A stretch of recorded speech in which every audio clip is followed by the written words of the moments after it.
हरियाणा की हर अपडेट के लिए बेल आइकन दबाएं और सब्सक्राइब करें STV हरियाणा न्यूज।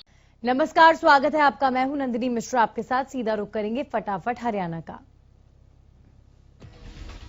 बड़ौदा उपचुनाव के नतीजों का कल होगा ऐलान। सुबह 8 बजे से शुरू होगी मतगणना। 20 राउंड में होगी वोटों की गिनती। बीजेपी और कांग्रेस ने किया जीत का दावा।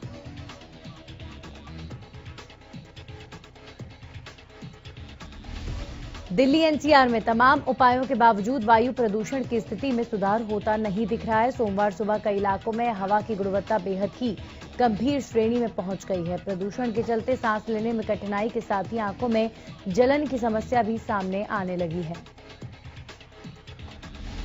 खासकर बुजुर्गों और बच्चों के लिए ये स्थिति बहुत खतरनाक है। आनंद विहार में AQI का लेवल 484, तो वहीं मुंडका में ये 470 दिखा। इसे सीवियर कैटेगरी माना जाता है। इसकी वजह से कई तरह की बीमारियों के होने का खतरा बना रहता है।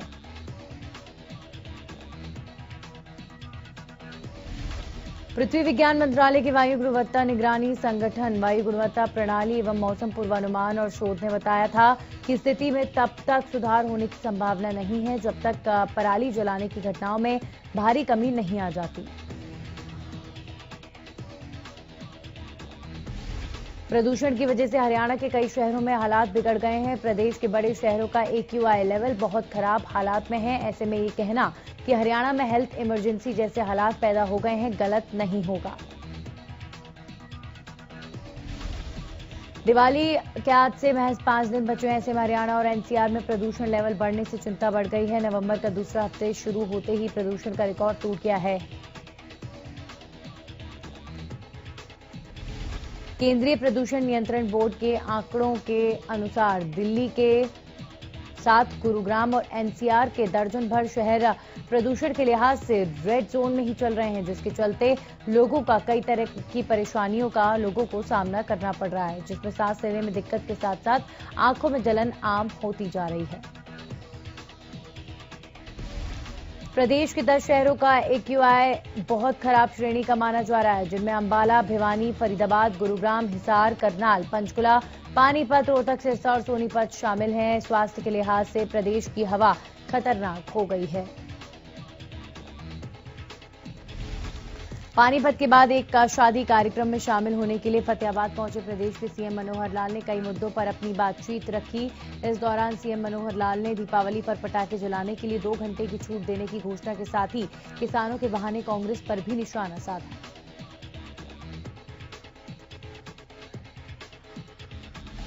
CM मनोहर लाल ने पानीपत में शिक्षकों के लिए योग प्रशिक्षण वर्कशॉप का उद्घाटन किया। इस मौके पर CM ने कहा कि योग परिषद और स्कूल शिक्षा परियोजना परिषद ने मिलकर योग प्रशिक्षण शिविर का आयोजन किया है। यह आयोजन पूरे प्रदेश में किया जा रहा है, जो 7 दिन तक चलेगा।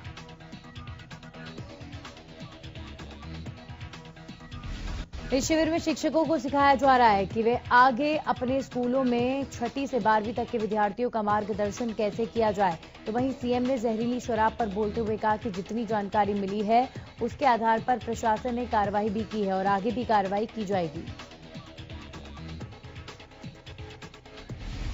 सिरसा के चौधरी देवीलाल विश्वविद्यालय के मल्टीपर्पज हॉल में रविवार को योग प्रशिक्षण शिविर का आयोजन किया गया।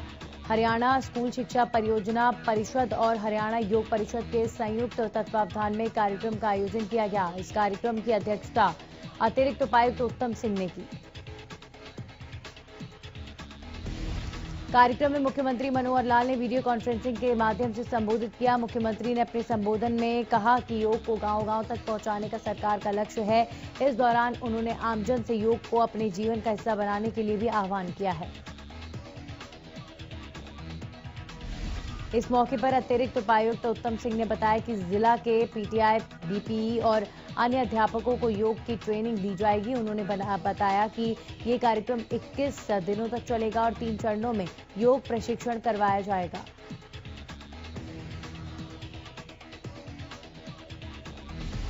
झज्जर में भी रविवार को योग शिविर का आयोजन किया गया, जिसमें जिले के तमाम DP और PTI ने हिस्सा लिया। योग के इस कार्यक्रम में उपायुक्त संजय दहिया ने बतौर मुख्य अतिथि शिरकत की।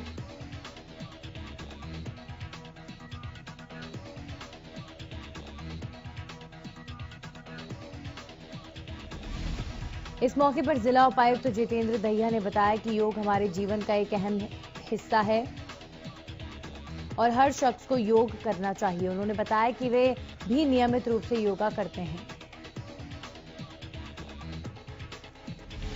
सिरसा के जनता भवन में कांग्रेस ने किसान सम्मेलन का आयोजन किया। इस दौरान कार्यक्रम में कांग्रेस प्रदेश अध्यक्ष कुमारी शैलजा और प्रदेश प्रभारी विवेक बंसल ने शिरकत की और कृषि कानूनों को लेकर केंद्र सरकार पर जमकर हमला बोला। शराब कांड में हो रही मौतों पर बोलते हुए कुमारी शैलजा ने कहा कि सरकार के राज में रोज नए नए घोटाले सामने आ रहे हैं। सरकार से परेशान सभी वर्ग के लोग सड़कों पर उतरकर विरोध जता रहे हैं। किसानों को फसलों के उचित दाम नहीं मिल रहे हैं। साथ ही उन्होंने कहा कि कांग्रेस जब भी सत्ता में आएगी इन तीनों कृषि कानूनों को वापस लिया जाएगा। वहीं प्रदेश प्रभारी विवेक बंसल ने कहा कि कृषि कानूनों के विरोध में कांग्रेस एकजुट है। वो मांग उठाते हैं कि इन कृषि कानूनों में संशोधन किया जाए।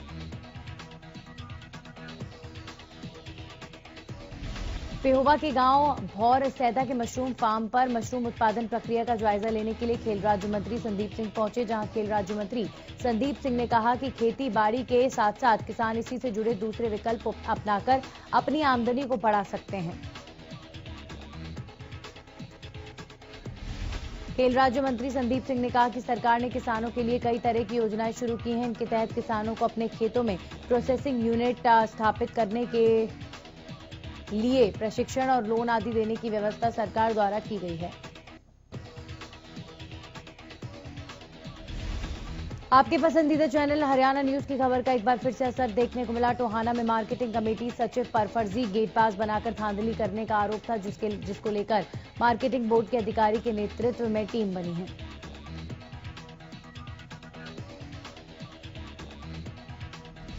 मार्केटिंग कमेटी बोर्ड ने कमेटी सचिव और सुपरवाइजर को तलब किया है, जिसके आधार पर आगे की जांच की जाएगी।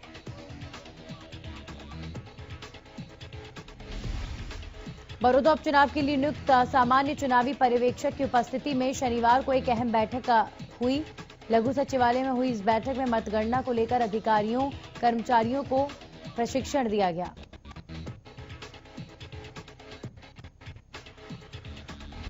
जिला निर्वाचन अधिकारी एवं उपायुक्त श्यामलाल पुनिया ने संबंधित अधिकारियों और कर्मचारियों की बैठक लेते हुए जरूरी दिशा निर्देश भी दिए हैं। चुनावी पर्यवेक्षक ने अधिकारियों और कर्मचारियों को संबोधित करते हुए कहा कि मतगणना पूर्ण सावधानी के साथ करनी है।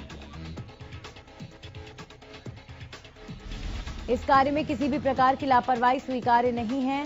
इस दौरान जिला निर्वाचन अधिकारी एवं उपायुक्त ने कहा कि मतगणना के लिए ईवीएम से मतों की गिनती के लिए 14 टेबल लगाई गई हैं।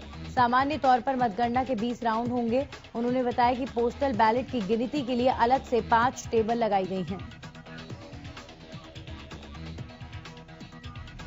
देश की राजधानी और दिल्ली में कोरोना महामारी के साथ बढ़ते पर्यावरण ने लोगों का जीना मुहाल कर दिया है। इसी का कारण है कि ओलंपिक और विश्व विजेता रहे बॉक्सर विजेंद्र बेनीवाल कुछ दिनों से अपने गांव पहुंचे हुए हैं दिल्ली छोड़कर। यहां वो अपने बगीचे में कश्ती चलाने के साथ राजनीतिक वार पलटवार में जुटे हुए हैं। बॉक्सर विजेंद्र सिंह ने हरियाणा के सोनीपत और पानीपत में जहरीली शराब से हुई दर्जनों मौतों पर कहा है कि नशे को केवल खेलों को बढ़ावा देकर ही खत्म किया जा सकता है। उन्होंने कहा कि खेलों को बढ़ावा मिलने पर एक वर्ग ही नहीं बल्कि पूरे समाज में सुधार आता है। साथ ही विजेंद्र सिंह ने हरियाणा सरकार पर कटाक्ष किया और कहा कि हरियाणा सरकार खेलों को बढ़ावा देने की बजाय 2 साल पहले खेल कोटे से ग्रुप जी में भर्ती हुए खिलाड़ियों की नौकरी तक छीन रही है। ओलंपिक बॉक्सर विजेंद्र बेनीवाल ने कहा कि कोरोना महामारी का खेल खिलाड़ी और खेल प्रतियोगिताओं पर बहुत ज्यादा असर पड़ा है। विजेंद्र ने कहा कि कोरोना महामारी ना आती तो उनकी 2 फाइट अब तक हो चुकी होती, अब तो अगले साल पर ही उम्मीद टिकी हुई है। जहरीली शराब मामले पर सरकार का बड़ा फैसला सामने आया है। सरकार ने मृतकों के परिजनों के लिए 2 लाख के मुआवजे का ऐलान किया है। मुख्यमंत्री राहत कोष से दी जाएगी आर्थिक मदद। बादली में अवैध रूप से बिक रही शराब के मामले में सीएम फ्लाइंग ने छापेमारी की है। छापेमारी के दौरान सीएम फ्लाइंग टीम ने देसी शराब की 39 बोतलें और 32 आधे बरामद करे हैं। पुलिस ने कुल 3 दुकानों पर छापेमारी कर तीनों दुकानदारों को देसी शराब समेत गिरफ्तार किया है। पुलिस ने इस मामले में तीनों आरोपियों के खिलाफ अवैध शराब बेचने का मामला दर्ज कर लिया है। कार्रवाई शुरू हो गई है।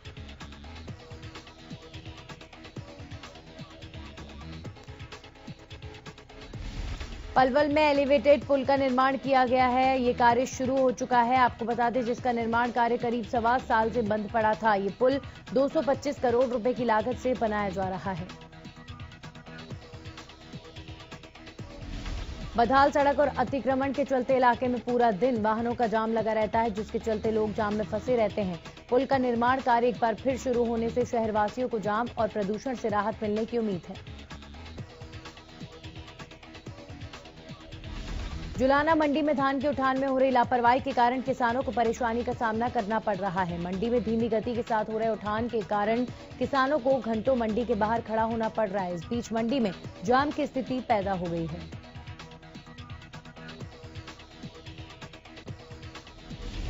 मंडियों में जाम की स्थिति को देखते हुए जिला मंडी एसोसिएशन ने मंडी बंद करने का फैसला किया है। आड़ती एसोसिएशन के प्रधान राजपाल ने कहा कि मंडी में ओवरलोड है, जिसके चलते मजबूरी में हमें जिले के सभी मंडियां बंद करनी पड़ रही हैं। किसानों का कहना है कि उन्हें अपनी फसल आने के लिए कई घंटे इंतजार करना पड़ रहा है और मंडी में अपनी फसल भी नहीं उतार सकते। मंडियों में प्रशासन और आड़ती इस ओर कोई ध्यान नहीं दे रहे हैं।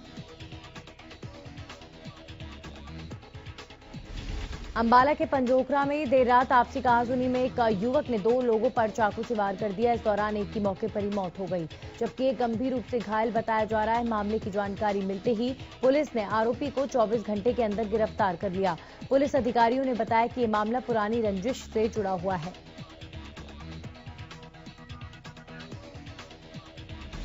टोहाना सामान्य बस स्टैंड पर टाइम टेबल को लेकर विवाद हो गया। इस दौरान निजी बस कर्मचारी और पंजाब रोडवेज कर्मचारी के बीच हाथापाई हो गई। रोडवेज कर्मचारियों की मारपीट का वीडियो वायरल हो रहा है। पंजाब रोडवेज कर्मी हरप्रीत सिंह ने आरोप लगाया कि निजी बस कर्मियों ने उसके कपड़े फाड़े और उसके हाथ से कैश, बैग और बक्सा भी छीन लिया। वहीं पंजाब रोडवेज कर्मी ने बताया कि इससे पहले भी उसके साथ मारपीट की गई थी। मामले की शिकायत शहर थाना पुलिस को दे दी गई है। वहीं इस घटना की सूचना पंजाब रोडवेज ने अपने उच्च अधिकारियों को भी दे दी है। फतेहाबाद की सीआईए स्टाफ की टीम को बड़ी सफलता हाथ लगी। सीआईए स्टाफ की टीम ने कार्रवाई करते हुए एक महिला से 110 ग्राम हेरोइन बरामद किया है। पुलिस ने महिला को गिरफ्तार कर कार्रवाई शुरू कर दी।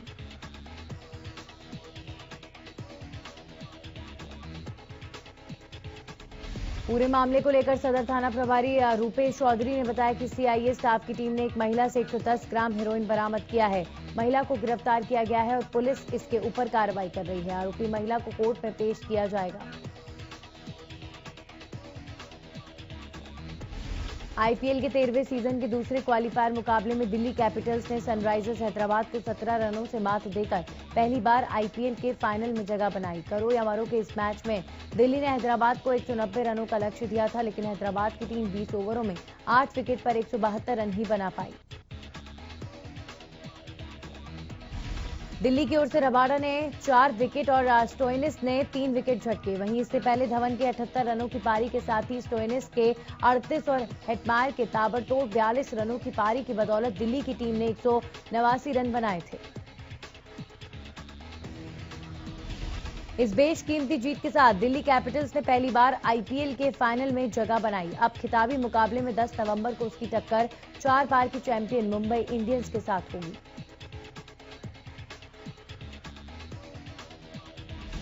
सिरसा में महाराजा अग्रसेन वरिष्ठ माध्यमिक विद्यालय में स्कूल की पूर्व छात्रा मोनिका गर्ग की पुस्तक का विमोचन किया गया, जिसमें श्री बाबा तारा कुटिया के मुख्य सेवक गोविंद कांडा ने शिरकत की और this is not my mistake book को लॉन्च किया। इस अवसर पर गोविंद कांडा ने कहा कि जब लक्ष्य निर्धारित करके कोई कार्य किया जाता है तो उसमें सफलता जरूर मिलती है। उन्होंने मोनिका गर्ग को उनकी पहली पुस्तक के प्रकाशन पर बधाई देते हुए शुभकामनाएं दी। श्री बाबा तारा कुटिया के मुख्य सेवक गोविंद कांडा के स्कूल पहुंचने पर महाराजा अग्रसेन स्कूल के प्रधान अनिल गनेरीवाला, अन्य पदाधिकारी और स्टाफ सदस्यों ने बुक भेंट कर उनका स्वागत किया।